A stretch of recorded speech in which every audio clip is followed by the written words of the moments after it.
হিমালয়ের কোলে মেঘ আর তুষার ঢাকা পর্বতশৃঙ্গের মাঝে লুকিয়ে আছে এক অলৌকিক তীর্থ, যেখানে প্রকৃতির প্রতিটি নিঃশ্বাসে ধ্বনিত হয় মহাদেবের উপস্থিতি।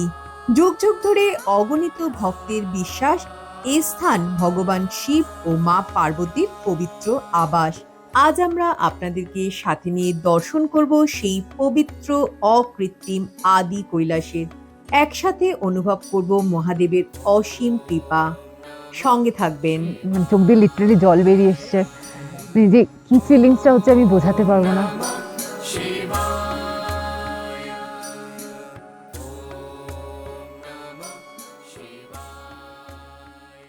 গুড মর্নিং ফ্রম নেপালচু। এখন টাইম হচ্ছে 5:15 আর আমরা উঠে পড়েছি। এখানে আলো ফুটে গেছে আর রেডি হয়ে বেরোবো আদি কৈলাসের পথে। ঠান্ডা এখানে মোটামুটি এখন হবে 8-10 কাছাকাছি হবে। আর আমাদের এই বারান্দা থেকে এখানে পাহাড়ের ভিউটা আপনাদের একটু দেখাই।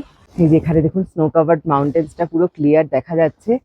এখানে দেখুন স্নো পিকের উপরে সূর্যের রশ্মিটা এসে পড়েছে, তো দারুণ লাগছে কিন্তু ভিউটা। আর এদিকেও পাহাড়ের ভিউ। গতকাল বিকেলে আমরা এই নেপালচুতে এসে পৌঁছেছিলাম আর এখানে এসে উঠেছি এই দেব দর্শন হোমস্টেতে। লালকুয়া স্টেশন থেকে কিভাবে নেপালচু এসে পৌঁছালাম সেই সম্পূর্ণ জার্নির সাথে আদি কৈলাস যাত্রার পারমিট ও প্যাকেজ বুকিং সংক্রান্ত যাবতীয় ইনফরমেশন আমি শেয়ার করেছি আগের ভিডিওতে।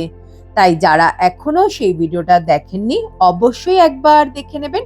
ভিডিওর লিংক এই ভিডিওর শেষে ও ডেসক্রিপশনে দেওয়া রয়েছে।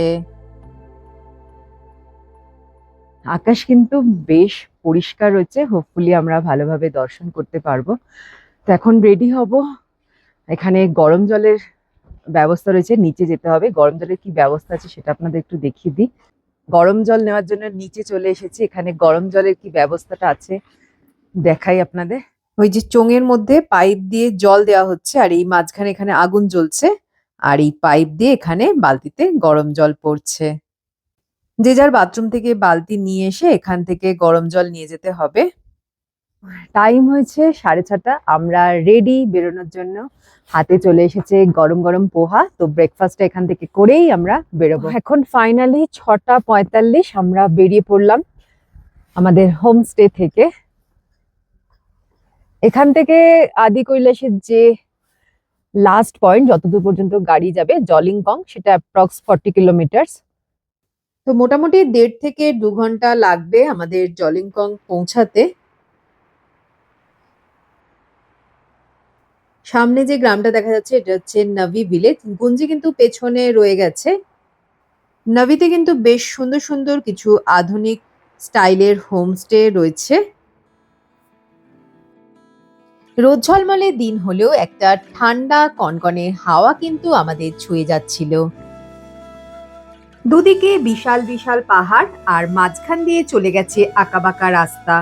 রাস্তার ধার ঘেঁষে বয়ে চলেছে কুটি রিভার। সব মিলিয়ে ছবির মতো সুন্দর ব্যাস ভ্যালির এই রূপ মনের মধ্যে গেঁথে যায়। ওই যে দেখুন দূরে নদীর ওপারে কিছু বাড়ি দেখা যাচ্ছে, ওটাই হচ্ছে রংকং ভিলেজ। তো কেউ চাইলে ঘুরে আসতে পারে। চারিদিকে এত সুন্দর ভিউ, যেন মনে হচ্ছে ভিডিও তুলতেই থাকি।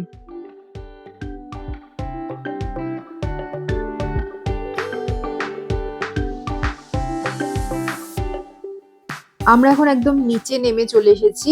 পাশ দিয়ে বয়ে যাচ্ছে কুটি রিভার, এটাকে কুটি ইয়াংতি রিভারও বলা হয়।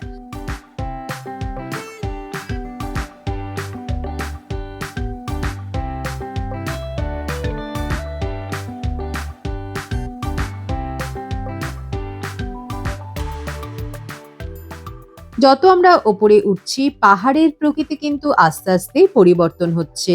সবুজের আধিক্য কমে ধূসর হচ্ছে পাহাড়গুলো। সামনে যে গ্রামটা দেখা যাচ্ছে এটাই হচ্ছে কুটি ভিলেজ, কুটি গ্রাম। এই যে সামনে একটা টিলা মতো দেখা যাচ্ছে, এর ওপরে রয়েছে পাণ্ডব কিলা, একটা ভগ্নস্তূপ মতো রয়েছে, পুরনো যে ফোর্ট টাইপের। তো বনবাসকালে পঞ্চপাণ্ডব মাতা কুন্তির সঙ্গে এখানেই থাকতেন। তো মাতা কুন্তির নাম হিসাবেই এই ভিলেজের নাম হয়েছে কুটি ভিলেজ। ভারত তিব্বত সীমান্তের এই দিককার শেষ গ্রাম হচ্ছে এই কুটি গ্রাম। এই কুটি ভিলেজের মানে এখানেও চেক পোস্ট রয়েছে, পারমিটটা চেক করবে। এখন দেখুন পাহাড়গুলো আস্তে আস্তে অনেক বেশি ধূসর হয়ে গেছে, সবুজ ভাবটা কিন্তু একদমই কমে যাচ্ছে। আর এই সামনেই দেখা যাচ্ছে স্নো কাভার্ড মাউন্টেন্স। ল্যান্ডস্কেপটা কিন্তু এখন একদমই চেঞ্জ হয়ে গেছে।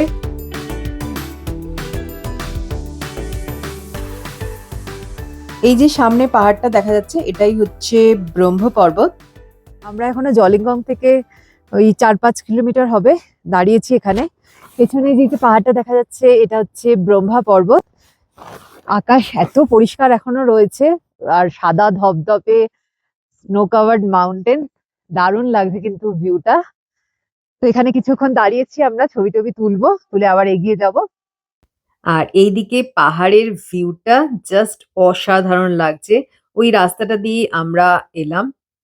জলিংগং ঢোকার কিছুটা আগেই পাহাড়ের ফাঁক দিয়ে প্রথম দর্শন হয় আদি কৈলাসের। এই যে সামনেই দেখা যাচ্ছে আদি কৈলাস, যদিও এখন পিকটা মেঘে ঢাকা রয়েছে। তো পৌঁছে গেলাম আমরা জলিংগং। নাভি থেকে জলিংগং আসার এই পুরো রাস্তাটাই খুব ভালো, একদম টারম্যাক রাস্তা। তো মোটামুটি 1.5 ঘন্টার মধ্যেই আমরা জলিংগং ঢুকে গেলাম। তো পৌঁছে গেলাম আমরা জলিংগং। এখানে রোদের কিন্তু প্রচন্ড মানে একটা হিট রয়েছে, তো সেই কারণে সানগ্লাসটা অবশ্যই পরা উচিত, সাথে সানস্ক্রিন। তো এই হচ্ছে গাড়ি পার্কিং, এখানে বেশ কিছু ছোটখাটো দোকানও রয়েছে। ওম নমঃ পার্বতী পতে, হর হর মহাদেব। এই আমার পেছনে দেখা যাচ্ছে আদি কৈলাস। মানে সত্যি এত ভালো লাগছে যে কি বলবো, মানে এক অদ্ভুত একটা ফিলিংস, যেটা সত্যি কথা বলতে ভাষায় প্রকাশ করা যাবে না। এখন পিকটা মেঘে ঢাকা পড়ে রয়েছে, তো হোপফুলি যেন ক্লিয়ার হয়ে যায়। আমরা তো এখন একটু ওয়েট করব। তো এখান থেকে আমরা হেঁটে পার্বতী কুণ্ড বা যেটা পার্বতী সরোবর যাই বলুন না কেন যাব। তো ওটা মোটামুটি 1.5 কিলোমিটারের মতো ট্রেক আছে। আর এইদিকে ক্যামেরা ঘোরালে এই যে 5টা পিকস দেখা যাচ্ছে, এটা হচ্ছে পঞ্চপাণ্ডব পর্বত, 5টা পঞ্চপাণ্ডবের নামে। আর একটু ক্যামেরা এইদিকে ঘোরালে ওই যে ওপরে কাটা কাটা রয়েছে ওটা হচ্ছে পার্বতী মুকুট। আমরা এখন হেঁটে যাচ্ছি পার্বতী সরোবর। এইটা রাস্তাটা চলে যাচ্ছে এই যে সামনে, এটাই পার্বতী সরোবর যাওয়ার রাস্তা। এখন তো পেছনে মেঘ ঢেকে যাচ্ছে, বুঝতে পারছি না কি হবে। দর্শন দেহো শঙ্কর মহাদেব, দর্শন দেহো শঙ্কর মহাদেব। মহাদেব আমাদের নিরাশ করবে না, এই বিশ্বাসটা আমার আছে। তো আস্তে আস্তে উঠি উপরে। আমার মা বাবা আর উপরে যাচ্ছে না, ওখানে খাবার দোকানে বসিয়ে দিয়েছি। এমনি কোনো অসুবিধা হচ্ছে না, বয়স্ক মানুষ, কিন্তু সেরকম কোনো সমস্যা আপাতত না, মানে কারোরই হয়নি, আমরা ঠিকই আছি আপাতত। এখানে ফ্রি মেডিকেল ক্যাম্পও রয়েছে, কোনো ধরনের সমস্যা হলে হেল্প পাওয়া যাবে, কোনো অসুবিধা কিন্তু নেই। এখানে গাইড পাওয়া যাচ্ছে, গাইড নিয়েও যাওয়া যায় যদি কিছু মানে এখানকার সমস্ত জায়গাগুলো যদি স্পটগুলো দেখার থাকে। তো গাইড চার্জ ওই 700 থেকে 1000-এর মধ্যে। আর ঘোড়াও রয়েছে পার্বতী সরোবর যাওয়ার জন্য, যদি কেউ চায় তো ঘোড়া করেও যেতে পারে।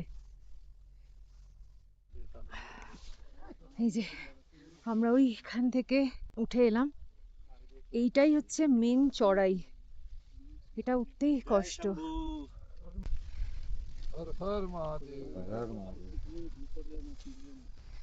একটু তো কষ্ট হচ্ছে নিঃশ্বাস নিতে, একটু দাঁড়িয়ে গেছি, একটু রেস্ট নিয়ে আবার এগোবো।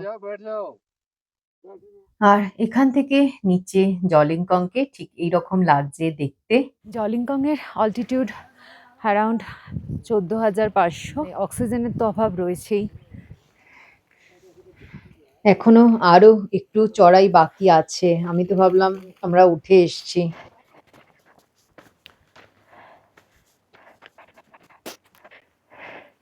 এখানটা বেশ স্লিপ করছে তো। এখানে রাস্তা তৈরির কাজ হচ্ছে, রাস্তা চওড়া করা হচ্ছে। হয়তো দেখবেন আগামী দিনে ডাইরেক্ট গাড়ি নিয়েই পার্বতী সরোবর পৌঁছে যাওয়া যাবে। যদিও এখনো দেখলাম বেশ কিছু গাড়ি যাচ্ছে, হয়তো স্পেশাল পারমিশন আছে। বলছিলামই যেখানে ঘোড়াতেও যাওয়া যায় পার্বতী সরোবর, এই যে এখানে ঘোড়া করে যাচ্ছে। घोड़ा का कितना होता है पार्वती सरोवर के लिए? घोड़ा का कितना? 2500 आना जाना। ঘোড়ার রেট 2500 বলছে, যদিও এটা নেগোশিয়েট করলে হয়তো মেবি আর একটু কমও হতে পারে। পলাশের চিন্তা হচ্ছে, ঢাকা পড়ে আছে এখনো মেঘে, বাট আমার বিশ্বাস দেখতে পাবো। তো মেন যে চড়াইয়ের পোর্শনটা ছিল সেটা কিন্তু আমরা পার করে এসেছি। এখন রাস্তা কতটা চড়াই নয়। ওই দূরে দেখা যাচ্ছে মন্দির, আর এই হচ্ছে চারিদিকের ভিউ। আর এদিকে রয়েছে পার্বতী মুকুট, এখান থেকে বেশ ভালো ক্লিয়ার বোঝা যাচ্ছে। আর এই যে সামনে পর্বতটা রয়েছে, এখানে গণেশের মুখের মতন একটা অবয়ব তৈরি হয়েছে, তাই এটাকে গণেশ পর্বতও বলা হয়।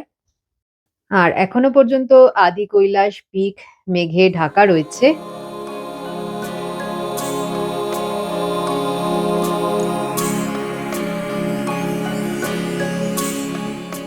আমরা পৌঁছে গেলাম পার্বতী সরোবর। এখান থেকে চারিদিকের ভিউটা আপনাদের একটু দেখিয়ে দিই। এখনো কিন্তু আদি কৈলাস পিক মেঘে ঢাকা রয়েছে। পার্বতী সরোবরের পাশেই রয়েছে এই মন্দির, তো আমরা এখন মন্দির দর্শন করব। দেবাদিদেব মহাদেব পূজিত হন এই মন্দিরে। মন্দিরের বাইরেই রয়েছে এই বিশাল শিবলিঙ্গ, এখানেই সবাই পুজো এবং জল অভিষেক করে। নিচে গিয়ে পার্বতী সরোবর থেকে জল নিয়ে এসেছে, তো সেই জলই এখন এখানে শিবলিঙ্গ রয়েছে, শিবলিঙ্গের মাথায় ঢালবো।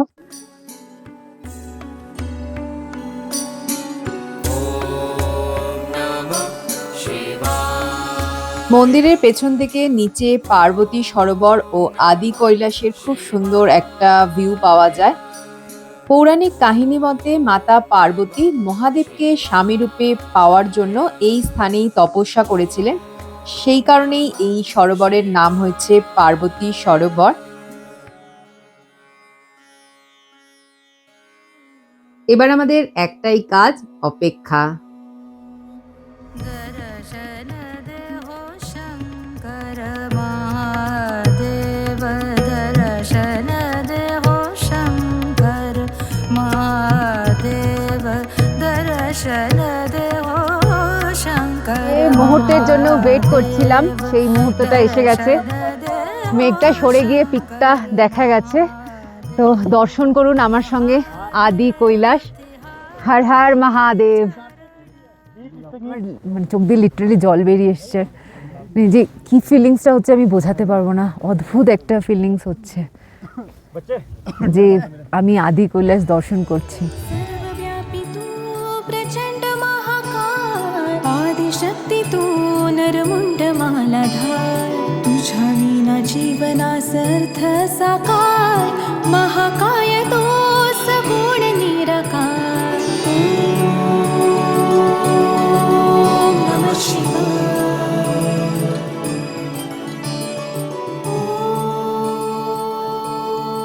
তো এখন আমরা যাচ্ছি পার্বতী সরোবরের কাছে, একটু জল নিয়ে যাব। নিচে মা বাবা রয়েছে, ওদের মাথায় একটু ছিটিয়ে দেব। এই যে নিচে পলাশ গেছে পার্বতী সরোবরের জল তুলতে। আমিও যাচ্ছি নিচে, এই পবিত্র সরোবরের জল একটু স্পর্শ করব। ঠান্ডা আছে।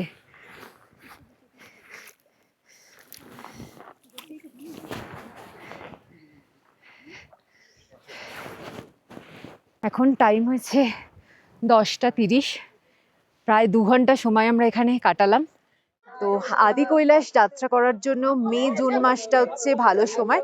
জুনের পর থেকে মানে এন্ড অফ জুন থেকে কিন্তু এখানে বর্ষা শুরু হয়ে যায়, সেই সময় যাত্রা বন্ধ হয়ে যায়। আবার এন্ড অফ সেপ্টেম্বর থেকে যাত্রা আবার শুরু হয়, অক্টোবর এবং স্টার্টিং নভেম্বর পর্যন্ত এই যাত্রা চলে। অক্টোবরে কিন্তু আকাশ খুবই পরিষ্কার থাকে, তো তো সেই সময় চাইলে আপনারা এই যাত্রা প্ল্যান করতে পারেন। আপনাদের বলছিলাম না, পারমিশন নিয়ে গাড়ি ওপরে চলে আসে। এই দেখুন কিছু গাড়ি এখানে এসেছে। নিচে থেকে আমাদের এই পার্বতী মন্দির পর্যন্ত উঠে আসতে সময় লেগেছিল ওই ঘন্টাখানেক মতন। তো এখান থেকে বললামই যে আরো 2 কিলোমিটার হচ্ছে গৌরীকুণ্ড, তো আমরা আর গৌরীকুণ্ড যাচ্ছি না। আর এই 500 মিটার মতন হচ্ছে ভীমক্ষেতি। এই যে এখান থেকে রাস্তাটা এঁকে বেঁকে ওই পাহাড়ের ওপর উঠে যাচ্ছে, ওর ওপারেই রয়েছে ভীমক্ষেতি। এখান থেকে 500 মিটার মতন হবে, কিন্তু বেশ চড়াই আছে, তো একটু তো শ্বাসকষ্ট হবেই। ওই যে সামনে দিয়ে রাস্তা উঠে গেছে ওপরে, বেশ স্টিপ চড়াই রয়েছে। এখানে পাহাড়ে কি সুন্দর নীল হলুদ ফুল ফুটে আছে, দারুণ লাগছে দেখতে। আমরা সাথে প্রোটিন বার এনেছিলাম, সেটা একটু খাচ্ছি, খিদে পেয়ে গেছে। আর এই র্যাপার কিন্তু আমরা পকেটে করে নিয়ে যাচ্ছি, ডাস্টবিনে গিয়েই ফেলবো। তো ওই নিচে মন্দির থেকে আমরা উঠে এলাম, আর এখান থেকে পুরো পার্বতী সরোবরের একটা অপূর্ব সুন্দর ভিউ পাওয়া যাচ্ছে। আমরা ওপরে উঠে চলে এসেছি মন্দির থেকে, এটা 500 মিটারের মতো পুরো চড়াই। আর ওই নিচে দেখা যাচ্ছে ভীমক্ষেতি। বনবাসকালে পঞ্চপাণ্ডবের দ্বিতীয় পাণ্ডব ভীম এখানে ধানের চাষ করেছিলেন, আর সেই কারণেই এই জায়গাটার নাম হচ্ছে ভীমক্ষেতি। আর এখান থেকে ভিউটা জাস্ট দেখুন, পুরো মাউন্টেন্স ওপেন হয়ে গেছে আমাদের সামনে। আর এদিকে পঞ্চপাণ্ডব পর্বতটাও কত পরিষ্কার দেখা যাচ্ছে।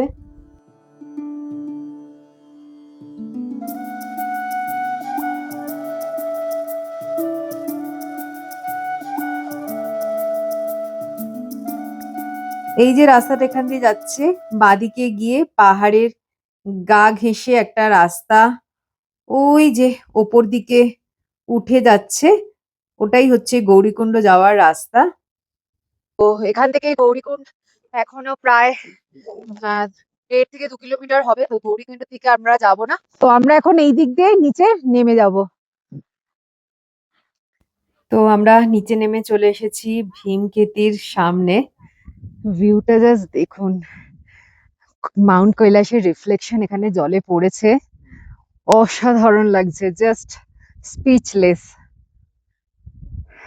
এই যে আদি কৈলাসের আকৃতি কিছুটা তিব্বতের মানস কৈলাসের মতন, সেই কারণে এটাকে ছোটা কৈলাস বলা হয়। মানস কৈলাস কোনোদিন যেতে পারবো কিনা জানি না, কারণ তার খরচা অনেক। সবই মহাদেবের ইচ্ছা, মহাদেব যদি চান তো মানস কৈলাসও দর্শন করব। তো আদি কৈলাস দর্শন করে জাস্ট মন ভরে গেছে। সকালে যখন এসেছিলাম তখন ওই মেঘ দেখে একটুখানি মনটা হচ্ছিল, বিশ্বাস ছিল পারবো দর্শন করতে, দর্শন হবে আমাদের। তো এখন তো পুরো ঝকঝকে আকাশ, মানে সারাক্ষণই দেখছি, দেখেও মন ভরছে না। যাই হোক, আমরা অলরেডি নেমে চলে এসেছি জলিংকং এর কাছে। ফাইনালি ব্যাক করে গেছি আমরা জলিংকং এ। আমরা জলিংকং থেকে শুরু করেছিলাম 8:30টার সময়, তারপর এখান থেকে ট্রেক করে পার্বতী সরোবর ভীমক্ষেতি দেখে এখন 12টা বাজছে, আমরা এসে পৌঁছালাম, ব্যাক করলাম জলিংকং এ। তো ওই 3.5 ঘন্টার কাছাকাছি টোটাল সময় লাগলো। তো কেমন লাগলো আদি কৈলাস দর্শন করে? খুব ভালো লেগেছে। বলো তোমার কেমন লাগলো? হ্যাঁ, কোনো অসুবিধা হয়নি তো এখানে? আমি কিন্তু বেশ টেনশনেই ছিলাম, মা বাবাকে নিয়ে আসছি এতটা উঁচুতে। তো যাই হোক, কারোর কোনো সমস্যা হয়নি, সবাই মোটামুটি আমরা ফিট রয়েছি, মহাদেবের কৃপায় সবাই ভালোই আছি। আমরা এখান থেকে বেরিয়ে যাচ্ছি। লাঞ্চটা আমরা নিচে নেমে কুটি ভিলেজেই করব। তো এখানে অনেকক্ষণ রয়েছি, এবার একটু মাথা ঝিমঝিমও করছে, তো বেরিয়ে যাব এবার এখান থেকে। প্রথমে ভেবেছিলাম এখানেই লাঞ্চ করব, কিন্তু না, নিচে গিয়েই করব। পৌঁছে গেছি আমাদের নেপালচুর যে হোমস্টে আছে সেখানে, যেখানে আমরা গতকাল ছিলাম। তো আজকে আমরা হোমস্টে চেঞ্জ করব, যেহেতু গতকালের হোমস্টেটা আমাদের প্ল্যানে ছিল না। আমাদের আগে থেকে আজকের যে হোমস্টে সেটা বুকিং করাই রয়েছে, সেখানে আমরা চেঞ্জ করব। তার আগে আমরা লাঞ্চ করব এই হোমস্টেতে এসে। বলতে লাঞ্চের অ্যারেঞ্জ করে দিয়েছে, ডাল ওদের রেডি ছিল, আর কিছু সবজি নেই, শুধু রুটিটা বানিয়ে দিয়েছে। আর খাওয়ার জন্য কুটিগ্রামে ভেবেছিলাম খাবো, সেখানে দেখলাম শুধু ম্যাগি পাওয়া যাচ্ছে। গুঞ্জিতেও একটা, সরি, নবিতেও একটা ক্যাফে রয়েছে, সেখানে ওই মানে গার্লিক টোস্ট, বাটার টোস্ট এইসব পাওয়া যাচ্ছে, পাও ভাজি, ম্যাগি, চাউমিন এইসব পাওয়া যাচ্ছে। ভাত রুটি কিন্তু কোথাও পাওয়া যাচ্ছে না। তো সেক্ষেত্রে লাঞ্চ যদি মনে হয় তো জলিংকং এ করে আসলেই ভালো। ডাল আর গরম গরম রুটি বানিয়ে দিয়েছে আমাদের। তো লাঞ্চটা সেরে নিয়ে আমরা রুমটা চেঞ্জ করব। গতকাল ছিলাম আমরা এই হোমস্টে, দেবদর্শন হোমস্টে, আর এখান থেকে আরো 2-3টে হোমস্টে আগে দেবভূমি হোমস্টে, সেখানে আজকে আমরা থাকবো। এই হচ্ছে আমাদের দেবভূমি হোমস্টে, নেপালচু। আমাদের রুম হচ্ছে এই ওপরে দোতলায়। রুমটাও আপনাদের একটু দেখিয়ে দিই। এখানেও 4টে বেড রয়েছে 4 জনের জন্য, কাঠের দেওয়াল, বেশ পরিষ্কার পরিচ্ছন্ন। গতকালে যে রুমটায় ছিলাম তার থেকে এটা একটু বেটার। আর এই হচ্ছে ওয়াশরুম, ওয়েস্টার্ন টয়লেট, বেসিনও রয়েছে। লাঞ্চ করার পর আমরা একটু রেস্ট করেছি, বলতে পারেন ভালো মতন একটু ঘুমিয়ে নিয়েছি, কারণ নামার পর একটু শরীরটা খারাপ লাগছিল, মাথাটা ভীষণ ধরে গেছিল। তো এক তো উপরে ঠান্ডা হাওয়ার জন্য, অক্সিজেনের অভাবের জন্য। তো যাই হোক, এখন রেস্ট করে ফিট অ্যান্ড ফাইন। তো বিকালবেলা আবার বেরিয়ে চলে এসেছি নদীর ধারে একটু ঘুরতে। তো এই যে নদীটা যাচ্ছে এটা কিন্তু কুটি নদী। আজকে তো আমরা এখানেই থাকছি, আগামীকাল আমাদের প্ল্যান আছে ওম পর্বত ঘুরে দাঁতু যাওয়ার, কিন্তু দাঁতুতে ল্যান্ডস্লাইড হয়েছিল, যেটার কারণে আমরা গতকাল যেতে পারিনি। তো ল্যান্ডস্লাইডটা মানে সরে গিয়ে রাস্তা ক্লিয়ার হয়েছে কিনা তার এখনো খবর পাইনি, সেই কারণে প্ল্যানটা এখনো অনিশ্চিত হয়ে রয়েছে। সন্ধেবেলার পরই আমাদের ফাইনাল হবে যে কালকে আমরা কি করছি। ওম পর্বত তো দর্শন করবোই অবশ্যই, তারপর আমরা নেক্সট কোন দিকে যাব সেটা ডিসাইড হবে। আর এখানে কিন্তু জিওর নেটওয়ার্ক রয়েছে, নেটওয়ার্ক মানে ফোন করা যাচ্ছে, কোনো রকম ইন্টারনেট চলছে না। এই হচ্ছে সন্ধেবেলায় হোমস্টের লুক, চারিদিকে আলো ঝলমল করছে। নিচে এখানে ডাইনিং এরিয়া রয়েছে। তো আমরা চলে এসেছি ডিনার করতে। তো রয়েছে রাইস,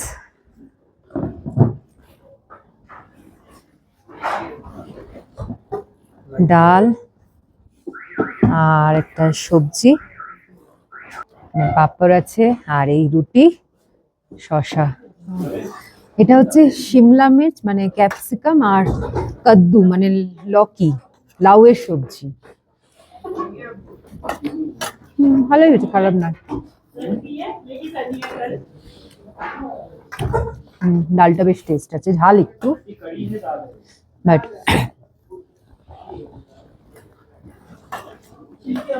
ডিনার করে এবার আমরা শুয়ে পড়বো, আর তো কিছু করার নেই।